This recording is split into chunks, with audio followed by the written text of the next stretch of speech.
Hi, my name is Kate Madden and I live in Calgary, Alberta. I've been on YouTube for a year now, and I just wanted to put together a few quick thoughts, or I hope to be quick, thoughts about what I've learned over the last year having a YouTube channel. In that time, over 28,000 people have watched my videos, and that's incredible. They've watched them for 1,100 hours, so that you watching this have in some way contributed to that 1,100 hours. Thank you so much. I hope you've gained value. I hope you've learned something. I hope that I've touched you somehow in a way that perhaps made you think or reconsider something in a way you hadn't before. And I think ultimately that's really what my aim of having a YouTube channel is really just to create a resource that I feel I didn't have 2 years ago when I started the process of transitioning, coming out as somebody in their early 40s, professional, parent, faith-based, married, and trying to come to grips with all those different things in my life as I worked through divorce, as I worked through separation, as I worked through dealing with my children, parenting, the struggles, the heartbreak, as I grappled with my faith and what that meant and what it still means. I'm still a believer. It's just that they maybe don't believe in me as much anymore. And so I think as the year draws to a close, it gives a great opportunity to have some self-reflection and just look at what's happened over the last 42, 43 videos. And if you look at those videos, those 42, 43 videos, you can see that the timeline videos are the ones that draw the most viewers. I think 3,000 on a couple of them, 27, 2,800 on a few others, whereas most of my other videos seem to hover in that 300, 350, 250 range, which is awesome. Like that even one person is watching my video is fantastic. And one of the things as you're starting a YouTube channel, as you start to read and watch other YouTubers, is they'll talk about niching down, is find the unicorn and then niche down on that unicorn. The challenge is, I don't really like making those videos. And they take a lot out of me. They're extremely emotional in that I have to go back in time to when I was a dude and really just kind of measure where I was, what I've gone through, and where I am. And to that point, I don't enjoy it at all. But on the same hand, I took a lot of value in those timeline videos when I was in the closet and was secretly watching YouTube. So I know that they help. And those are some of the ones that, drive the largest viewers, but also have some of the lowest watch time, average watch time. And so it's great that 3,000 people are watching, but only about 20% watch to the end, which is still 600 people. Like, don't get me wrong, that's significant. And I know that I'm creating videos for those 600 people and not necessarily those 3,000, some of whom are just looking for a circus freak or chasers or trying to get themselves off in 1 minute and 46 seconds or less. Seriously, guys, like, I can't believe that that's how long it takes you. I see that, anyways. But you got to do what makes you happy. And so for me, I do make those videos as a way to help, as a way to share, as a way to show what I've learned, and as well as to provide markers for people coming behind me so that they can see where they're going to go. But the videos I enjoy making are the ones really where I get to talk more about what I'm experiencing, what I'm feeling, what I'm processing. The ones with the longest watch time, average watch time over 6 minutes, are the ones that I do on divorce and separation, intimate partner violence, that sort of thing, things that I've learned, things that I've processed. Here's where I was emotionally, psychologically, and here's where I've come to. And I think that those videos are the ones that I'll continue to make, in that they're the ones where I really can let myself out, put myself out there in a way that just the physical stuff you can't. So the number one thing I've learned from having a YouTube channel is do what makes you happy and not necessarily what the numbers are telling you makes you happy, or not necessarily what the numbers are telling you to make. Like, make art for art's sake, so to speak. And like, yes, I have a YouTube channel and I'll call myself a YouTuber, but really I'm a photographer, I'm a writer, I'm a poet, and I just happen to be able to take all those skills along with my business skills and create this YouTube channel. And so I'm happy to do so. Speaking of business skills, the number two thing I've learned is consistency. And I think in consistency, that in business is probably one of the most important aspects of any business function, is you need to be absolutely consistent in your process or in your application of activity, and that's the only way you're going to enjoy any sort of success. And so taking that, combining it with my photography experience, I've been able to, I think, pretty consistently deliver videos on this channel. So this should be number 43, I believe, on the year, and that's about every 7 to 14 days.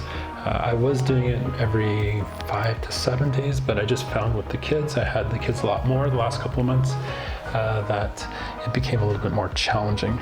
Going forward, that's not going to be an issue, as I'm only going to see my kids once or twice a year in the next little bit.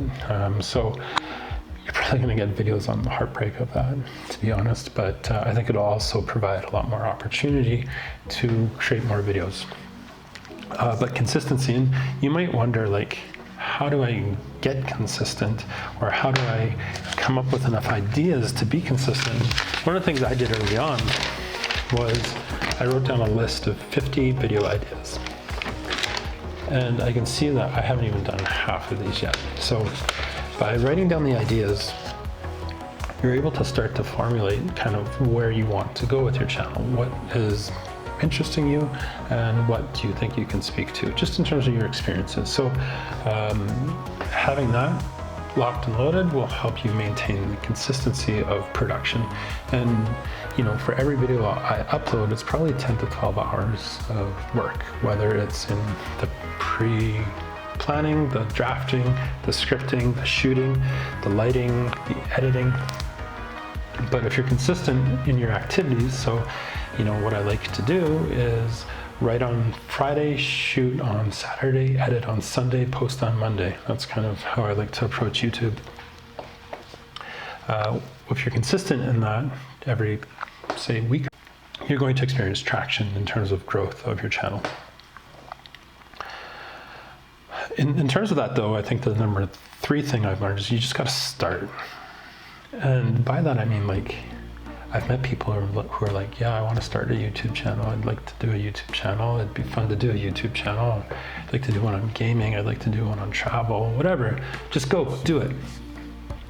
You don't need a fancy DSLR or a nice lens or $1,000 aperture 920D or whatever it is, which would be very nice to have. Like, don't get me wrong, but my lighting right now is an IKEA light for $10 and a Lowe's bulb for $6.99, and that's it. And when you look at my lighting over the last 40 videos, that's all I've used is some form of lighting that I've had. You can get a light bulb at the dollar store and use that. And so, where you could start with lighting is learn the difference between a 5500K light bulb and a 3200K light bulb. So this is 5500, which is daylight balance, and then you can balance it out. Let me show you.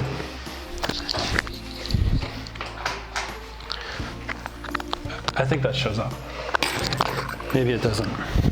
We'll turn the pink off. And so that's 3200 over there. But just start. Do it in your bedroom, find a big window. North facing is better than not, to be honest, but just find a window. Use your phone. This is a Google Pixel 2. It shoots 4K out of the back, or 1080 out of the front. About 35 of my videos were shot on this phone.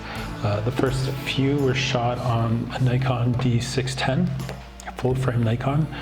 Because I am a photographer, And I had a full frame camera for I was shooting weddings and family photos and that sort of thing, but I sold it when I realized I wasn't going to be doing that anymore.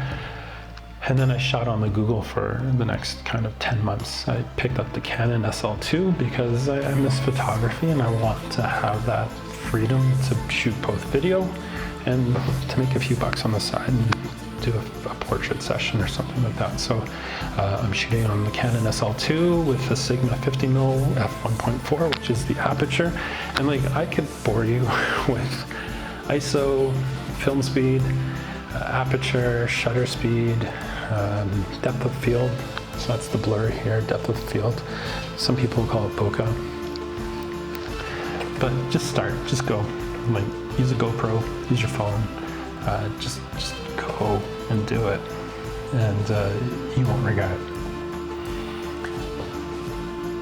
You know, the technical skills, like to all that mumbo jumbo, the technical skills don't really matter insofar as audio and lighting do. So I've talked about the light bulbs, learn the difference between 3200, 5500, start there.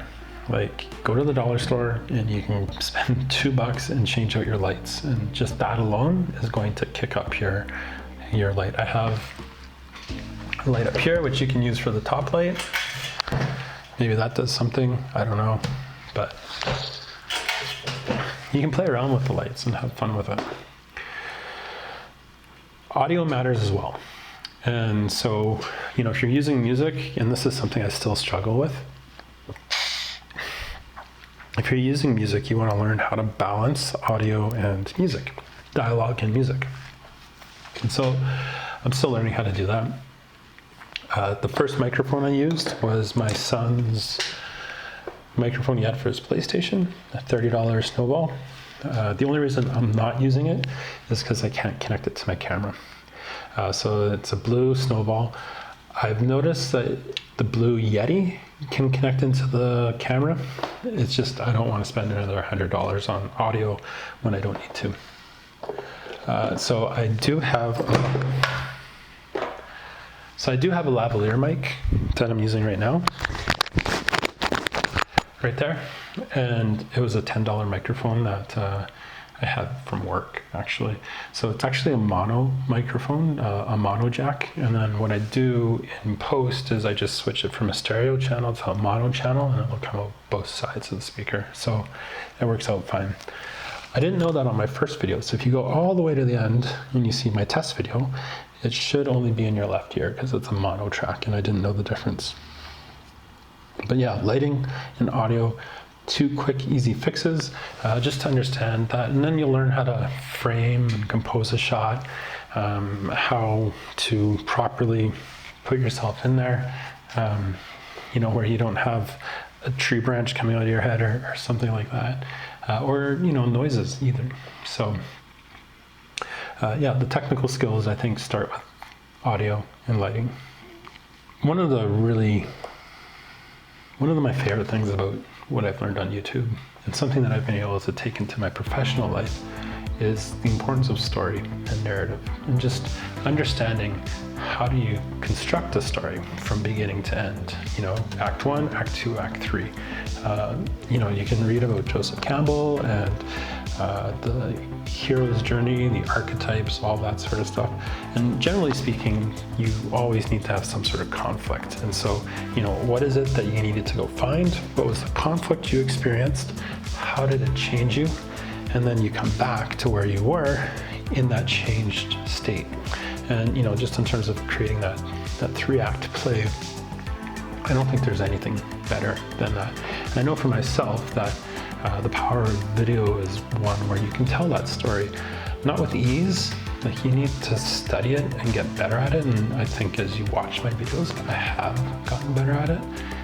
But it's something that I've really learned to appreciate in watching other YouTubers, and also in watching film, watching cinema or TV shows. It's like, okay, well, what's the journey they're on, and how is this conflict changing them, and then how are they bringing that change back to their world?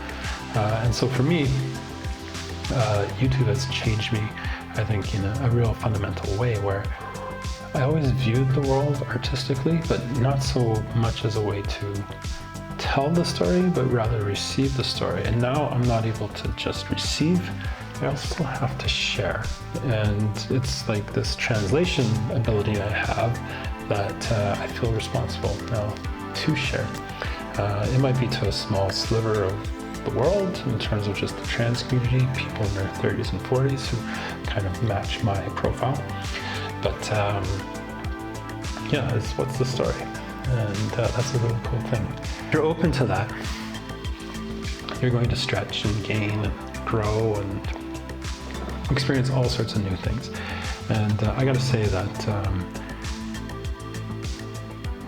starting a YouTube channel is one of the most incredible creative endeavors I've ever experienced, and I'm looking forward to the next 12 months and what they bring as I continue along in my transition, as I continue along in my journey. I'm relocating from Calgary to Vancouver. I'll be away from my kids, hopefully starting a new job in Vancouver soon, enrolling at Simon Fraser University in a program there, understanding what it's like to go to school as a 40-something. What it'll be like to reconnect with friends, people I haven't really seen in 20 years with one or two exceptions. Being able to be around my family, my mom, my siblings, my cousins, my nieces and nephews, and just rebuilding after what is a devastating blow here in Calgary, losing my job, losing my marriage, and losing everything. And so YouTube has helped me through a lot of things, and I'm looking forward to seeing what I'm able to process in the coming 12 months. And thank you for watching, and I hope you've gained value in what I've shared year to date. And if you think that you would enjoy what I continue to share, please consider subscribing, at least hit the like button, maybe hit a notification bell, and here's to life.